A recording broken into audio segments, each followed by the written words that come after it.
Have you ever felt like you're being watched in a quiet forest? Picture this.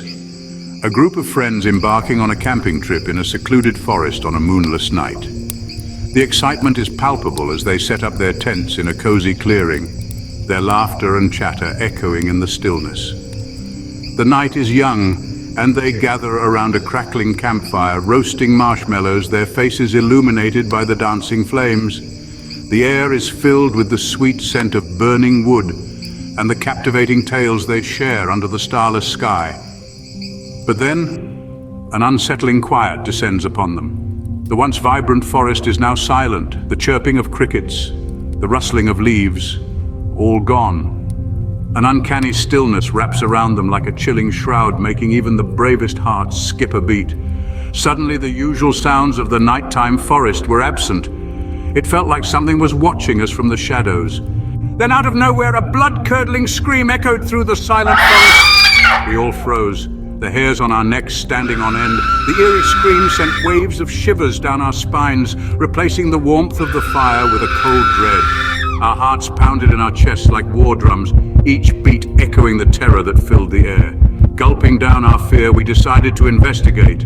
We grabbed our flashlights, their beams cutting through the inky darkness like swords. We plunged into the foreboding woods, the shadows seeming to reach out for us as we raced towards the source of the screams. As we got closer, the screams stopped as abruptly as they had started. A chilling silence descended, the forest holding its breath. We swept our flashlights across the undergrowth but found nothing. No footprints, no signs of struggle, not even a whisper of the person who had screamed. It was as if the screams had been carried on the wind.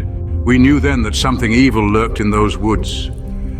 A wave of chilling dread washed over us, the shadows dancing ominously as our fire began to dwindle. We huddled together, our eyes wide and alert, our hearts pounding in our chests. The fear was palpable, a tangible presence among us.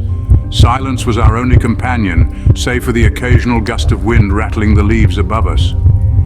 As the night wore on, our fire began to die down, its once cheerful glow reduced to a few struggling embers. We dared not sleep, dared not close our eyes and let the darkness swallow us. The promise of dawn seemed an eternity away, a beacon of safety just out of reach. As the first hint of daylight began to seep through the trees, we hurriedly packed our belongings. Our movements were frantic, a desperate race against the encroaching light. At first light, we quickly packed up and raced to the cars. As we drove away, I took one last look at those ominous woods. The forest, once a sanctuary of calm and quiet, had turned into a sinister theater of fear. The early morning light did little to ease the chill that had seeped into our bones. Our hearts pounded in our chests as if trying to escape.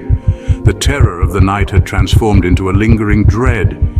It was as if the woods themselves had turned against us, concealing a malevolent presence in its dark corners. The wind whispered through the leaves, carrying with it the echoes of the horrifying scream.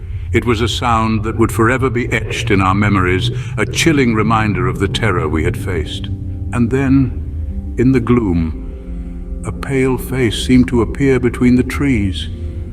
Was it our imagination or a residual phantom of our fear? We didn't stick around to find out.